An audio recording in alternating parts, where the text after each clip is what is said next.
Konnichiwa. This is Israel Lopez Sensei of the Martial Maze. Well, we're finally at the last episode of Season 1. It's been one hell of a ride. And before I forget, myself and Barakalach like to thank everyone that helped make Season 1 possible. No worries, folks. We've already started filming Season 2, so it'll be coming soon. Guess no rest for us. Boo, hiss, hiss. In this episode, we're going to cover a bit of my martial lineage and maybe even give you a little bit of spoilers for what's happening next season. Yikes. Once again, thanks for watching.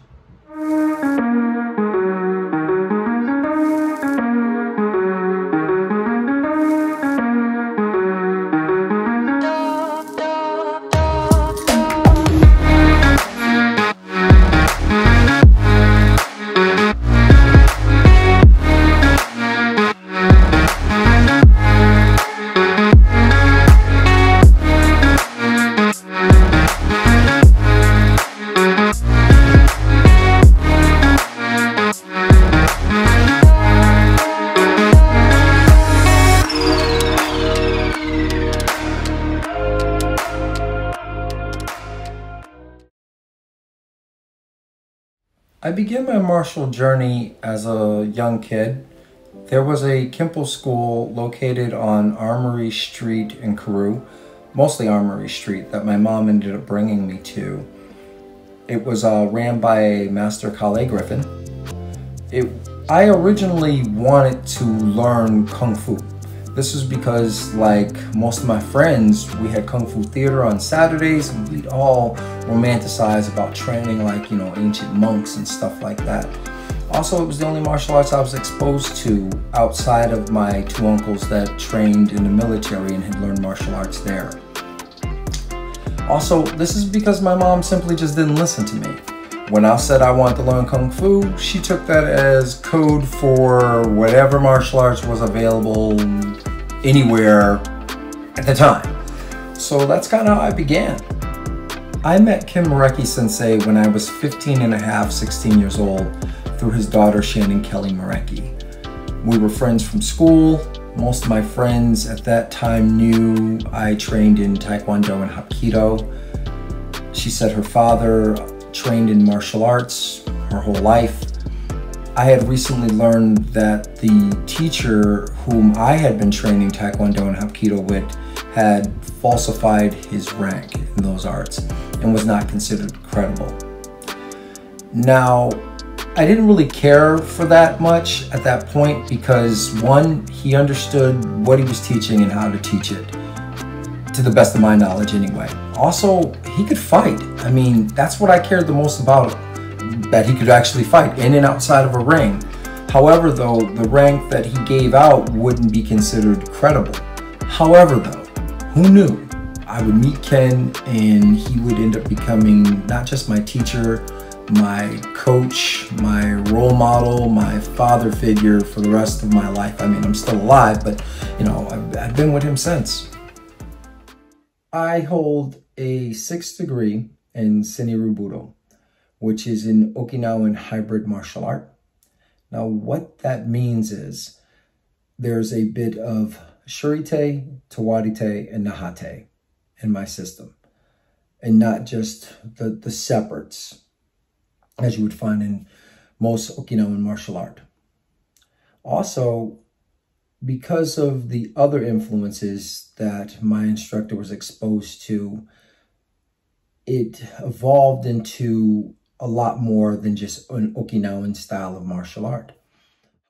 So still to this day, my two favorite kata to constantly practice is Anaku and Basai Dai. Now, this is because I've used the bunkai in real life on numerous occasions. Now, what you're going to see here is both versions of Anaku, one coming the vertical, the other one going from side to side. This is because over the years, meeting different Sen-Ryu practitioners, I was fortunate enough to get an education on both versions. Another point that was made to me a long time ago Where I might not win awards for my kata, your kata should fit you. The information will still be the same, but it should definitely fit you and conform to your strengths and weaknesses. An interesting caveat to this is your kata will change over time because you change over time. Constantly thinking of the information sometimes leads to hiccups. Only human. But Sanshin, Furoshin, Ma'ai, Gonosen, Sennosen, Riai, those concepts are forever present when one practices kata.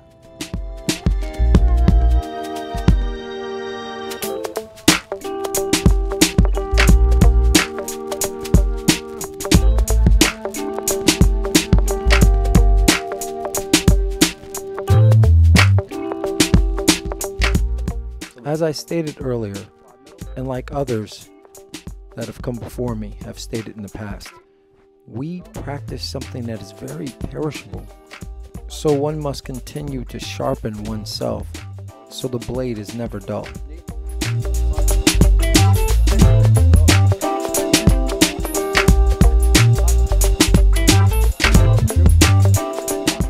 I still find it very difficult to teach someone how to defend against punches and kicks, a temiwaza, without teaching a temiwaza.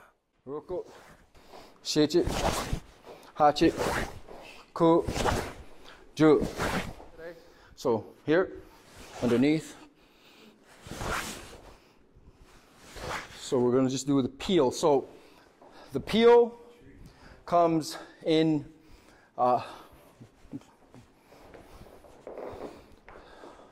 why I'm doing the peel, he fires, so this is my peel. So whether I'm here, to the bottom, all right, so I'm catching it in here, okay? So again, I'm very excited today because I managed to get Miarecki Sensei out of retirement to come in and kind of give a quick tutorial on some bunkai from Basai Dai. Okay. So, in English, Neko Asadashi being the cat-legged stance. Different variations you might see. This, guys, got to keep in mind, stances are a transition in time.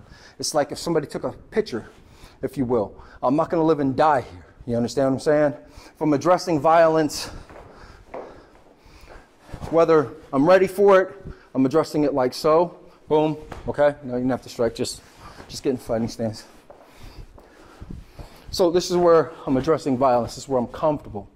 As something comes at me, maybe, strike please. Then, at that moment, I get into position, okay? And if somebody took a picture, if I just stop right here and we stop, now I'm in, move away please. Now I'm in that movement, that Neko Asadachi, okay? So, all right, so we have my instructor today. It's a big treat, Miarecki Sensei. He's agreed to kind of go over some of the bunkai of the two forms that you saw me do. One was Anaku and the other one was Pasai Dai, okay? Pasai Dai. I have to say that one more time because sometimes people get that confused. Quick correction. The version that you seen me do in this video is Basai Dai, not Pasai Dai. So sometimes you get an attacker that isn't really a striker. He's a judo or jutsu man or wrestler, you never know. And as he comes in, you use this to block, augment here, step in, catch to the inside here. And you can use it here, kazushi that way. A lot of different things you can do in here. When you do this, you'll see this kind of motion. And like basai, the turning, it's not necessarily a strike. It can be to take a man's balance. Right here on the elbow, as you come in, instead of going like this and having him walk around you, this thing snaps down and back, which is what gets the direction correct. And as your body will turn with it, you'll be able to take him over.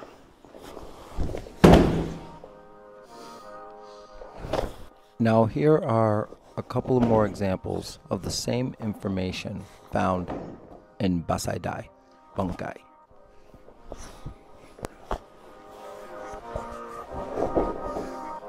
A word on traditional kata. We are constantly being told the who, what, where, when, and why Okinawans practice kata.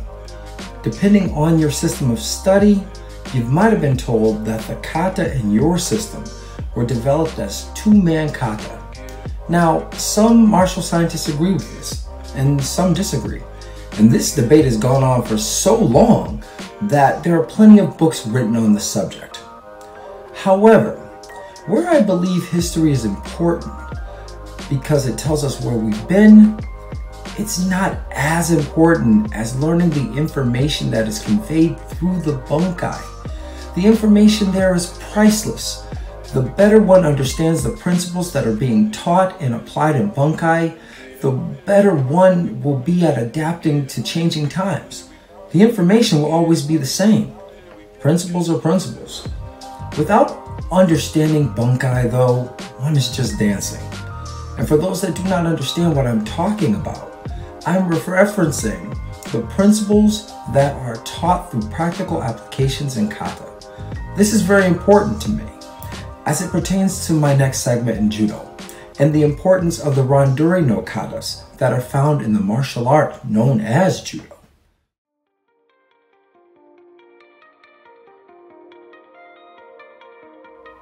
I began practicing judo late summer of 1993 under Ken Miarecki Sensei.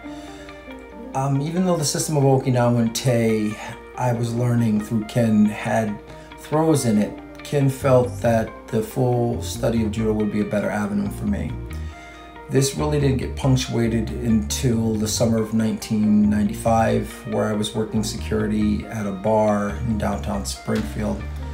There was an incident that had me confronting an individual while kicking somebody out of the bar. Unfortunately, the person was a seasoned striker. I'm not sure if the person studied martial arts or not. What I do remember from the altercation, though, was throwing him on a throw known as hanigoshi, which is springing hip throw, for those that don't know. And the fight was instantly over. He hit the ground really, really hard. He didn't know how to fall. He went to the hospital, and the next day I redoubled my efforts in class. Now, what terrified me the most about that experience, and yes, I said what terrified me the most, was up until that point, I had never thrown anyone outside of a judo school or shiai, which is a judo match. Simply put, I was always around individuals that understood falling and how to fall. It had never occurred to me what would happen if I threw someone who didn't know how to fall, didn't have any judo training. I learned judo as a martial art that had a sport application to it. This is because the founder of judo, Professor Jigoro Kano, studied Daito-ryu, Shinjin, Shinyai-ryu, and Kitori-ryu styles of classical jiu-jitsu. Kano Sensei took the best principles or teachings from those arts along with some controversial martial art influences. That's something you might have to research, and devised a system of best practices that we know today as judo. There is striking in judo. A temiwaza was, just that. We must remember that judo is just a gentler form of practicing jiu-jitsu. This is something that Phil Porter Sensei said, Noriyashi Kudo Sensei said, John Wooten Sensei said, and Ken Miarecki Sensei often stressed to me throughout my judo training. Ken would often say the best examples of combative or the combative side of judo can be found in the application and practice of the Randori-no-Katas. But before I get into all of that, let's walk ourselves back to the Ukemiwaza.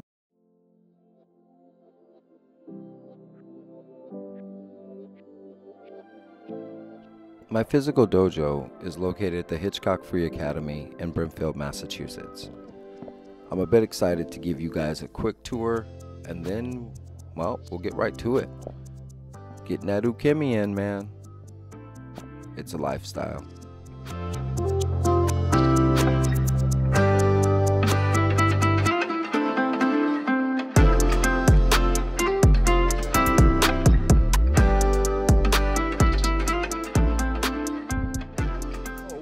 We're going to start off here at this part. I know I was doing a bit of talking before, giving you a bit of the lineage. Now we're actually at my dojo. And we're going to go over one of the most important parts of judo, is the Ukemiwaza. There are many things that one can learn from judo, but personally, I think Ukemiwaza is the best part. The word uke, which means to receive, and ukemi, which literally means receiving body or self, are important Japanese concepts. Unfortunately, however, the words and meanings don't always translate neatly into English. In the realm of judo, it's commonly referred to as receiving correctly. I believe that before one engages in throwing or randori, one should have at least mastered the basic level of Ukemiwaza. Some of the benefits of this practice are: 1. Better control over one's body while being thrown, which leads to falling safely. 2nd, confidence in one's self. 3rd, a better understanding of how to throw. What we are seeing here is this being practiced, and it doesn't matter the rank. This is done every time, all the time, from beginner to advanced. Ukemi is the best part of judo, I believe anyway. What we are seeing here with Barakulat Shidoshi, the second half of the martial maze, is another caveat of mastering falling correctly. This is the ability to go from defense, meaning landing correctly so that I'm safe, then adjusting to offense.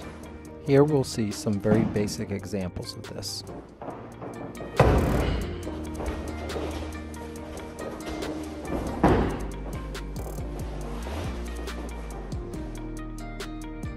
What we're seeing now is what was meant to be a tutorial for in-class students on distance and control one must have in order to stand up. Lastly, this is a really good example of a recovery from an osotogari done by me to Miarecki Sensei and being promptly put into an arm bar that would later morph into a entanglement.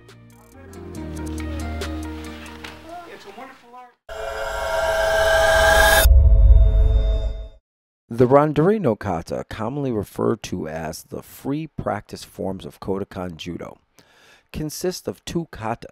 The kata illustrates the principles behind the teachings used in randori.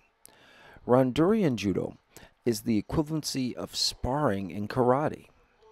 More importantly, the practice of Randori-no-Kata allows the judoka to get a better understanding of one of judo's prime maxims, Zenyoku Zenyu, maximum efficiency, use of energy. The Randori-no-Katas include Nage-no-Kata, forms of throwing, which you see here teaches and demonstrates concepts and principles of Nage-waza, throwing techniques, and the Katami-no-Kata, forms of grappling, which are intended to teach concepts of Katami-waza, grappling techniques. There's a lot to go over, but for this episode, I want to focus on Nage-no-Kata.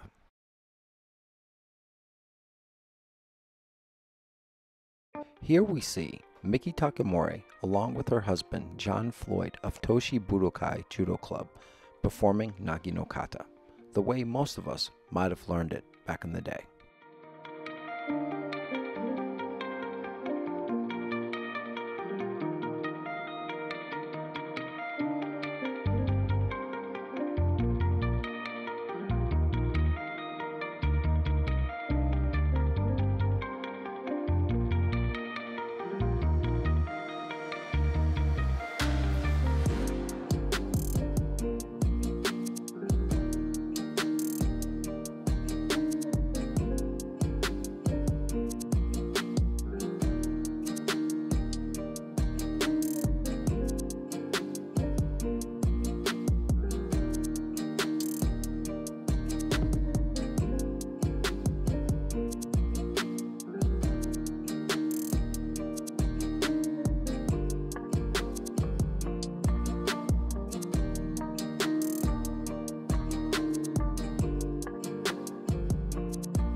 Look, if I were to say that Nage no Kata is a judo form that simply demonstrates the concept of throwing techniques found in judo, I would be doing judo a huge disservice.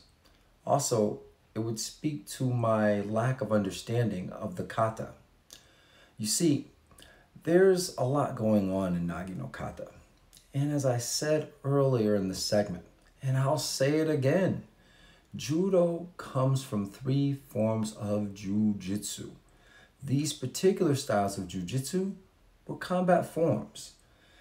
And to be clear, Professor Kano, in developing judo, eliminated the jujitsu techniques that would cause or lead to serious harm. Everything else was kept, which means the principles and concepts stayed the same. These concepts are Furoshin, which translates literally to immovable mind. Sanshin, the remaining mind or lingering mind. This is the state of common alertness that you find in most martial arts, period. You know, staying calm under duress. Ma'ai, which is the engagement distance for each encounter. Riai, sometimes confused for timing, we can think of it as synergy between uki and tori. Levels of sen. These are types of combative initiatives. There's sen, sen no sen, go no sen, and sen no sen. Man, we got a lot of sen. Yikes. Zenyoku zenyu, maximum efficiency of energy. Ju can be looked at as redirecting or yielding. Ukemi, do I really have to say it? Shizentai no Rai. This is one that I particularly forget to talk to students about. I take it for granted, I just do, but it has a lot to do with posture. Kazushi, Sukuri, and Kake, which most look at as the meat and potatoes of judo throws. Kazushi means to off balance. Sukuri is like fitting in, or that picture moment in time. And Kake, to complete or finish the technique. Like I said, there's a lot going on. So here's some examples. Today, we're going to talk a little bit about ma'ai and riai. For those that do not know, ma'ai means distance. Riai, we kind of think of it here as timing, but it actually really means synergy, okay? You cannot have a throw without those 2 components, but they often get overlooked, so we're going to get right into it right away. So, for today's lesson, we're going to discuss the haymaker and hook, all right? So first and foremost, I want to kind of control what's going to come my way. In this particular case, we're just addressing the upper half. Now, we're not going to be talking about legs and getting all into that craziness. We're just going to talk about the upper half, what's happening here, all right? Now, I would have my hands in front of my face. Why? So that my attacker or my uke will look to fire on different arcs instead, okay? So, my hands are in the face. He's going to fire at that arc. Boom. Now we're going to address. So, in this particular case, come closer, please. All right, so we're addressing the haymaker. So, as the haymaker comes in, boom, I'm going to be catching it up top. I'm catching it high. Now, we're going to address the different parts here, okay? So, in this particular case, I stop motion, which in judo is typically what I never want to do. But for the example of today, we're going to look at the body with the haymaker. We notice that his balance now has come forward, boom, like so, okay? And this will help us for fitting in for maybe a sewanagi. And how we get there, so now we're going to bring it back and we're going to do this almost like in slow motion. All right, so the distance here is, oh, just wait. The distance here is the engagement. Should I worry about that haymaker if I was standing here? Absolutely not. You'll never be able to hit me. Should I be worried about the haymaker if I'm here? Yes, because he can still hit me. And I'm in range of any other thing he's going to throw at, and, you know, anything else in his arsenal. Yes? So when this is coming through, so now we're going to talk a little bit about synergy as it brings itself forward. So as the hand comes forward, this is where we confuse it for timing. This is the perfect moment. Instead of, in the original case, where I stopped his motion, I'm going to blend with his motion, okay? So as I blend with his motion, I now will have the other parts, which is the kazushi, which is his off balancing, the sakuri, which me fitting in, and then eventually the kake, which is the actual throw, okay? We did that in super slow motion. That was as slow as we could get it. All right. Okay, so now we're going to address the hook. All right, so now the hook, typically you would get a hook from a trained fighter, somebody who has actually either boxed before, they've thrown hands before. That's a a hook, as he hooks, please. Now, the difference here, boom, hook like you mean it, bro. Thank you. All right, so hold that position with that hook, please. Boom. Now, the difference here is his weight settles, okay? He's no longer coming forward, and he's really not going backwards. It's what we would consider even. So in this particular case, stopping that hook as it came in, boom, I might still get tagged by it if I'm trying to do this, okay? Right. Look, the struggle is real, you know what I mean? Stuff like that. I'm on the ground. I mean, he got half of it in on me, right? All right, so, but let's keep it in context. So I'm here, my hands are here. In this particular case, as that hook comes, I might come a little farther to the outside with my hands. But now let's address what's happening. Again, we're going from our minors to our major, right? So my major was me just protecting myself, right? And I need to go to my major. Now, I'm not a striker, right? I'm not doing all of this. This guy, he's a seasoned veteran. He will take your lunch, right? I don't want nothing from this man, right? He's a mean man too. Have you seen him in the real world? Right? He's just horrible. So I'm kidding.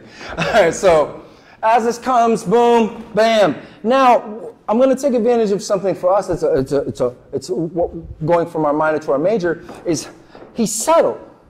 Now, we got plenty of things from here when a person settles. In this particular case, we're going to be talking about ouchigari. All right. Now, for those that don't know, it's big inside reap. So, taking advantage of his weight that is settled, boom, I'm coming from this position here,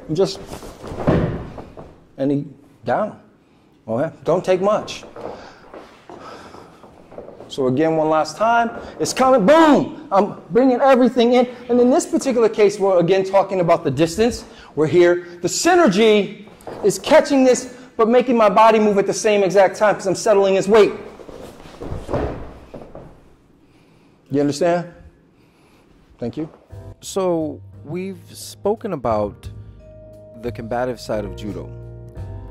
But in the end, I really want to focus on the best part of judo and why I believe that judo is more than just a martial art, it's a way of life.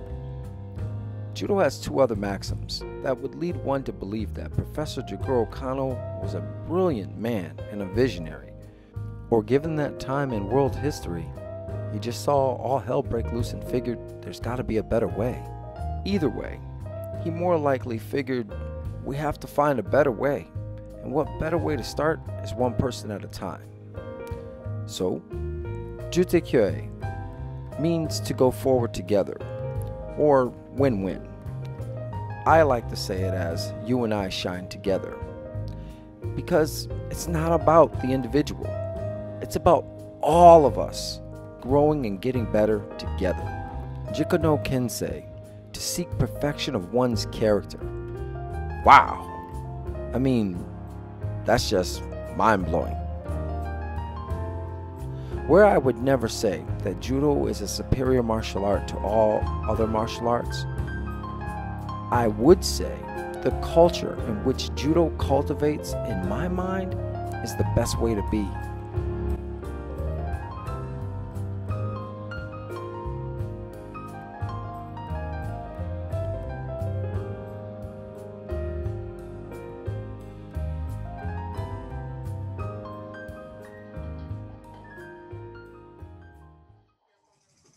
So whether I'm across the country getting together with Gary Gold Sensei in California, or getting together with USA Sambo Vice President Mikhail Kozitsky, or attending a clinic that's being held by Serge Boisu, the one thing that is forever present is that we're always trying to be better humans.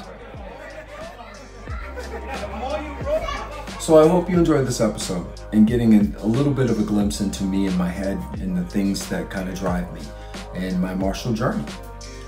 For those of you who might be interested in maybe taking a little bit of that judo I've been talking about that you've been watching,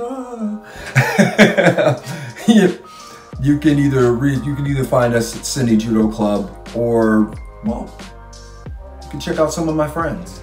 Hi, my name is Miarecki. I'm a sensei for Sen-I-Judo Judo Club, also known as the Foxborough Judo Club.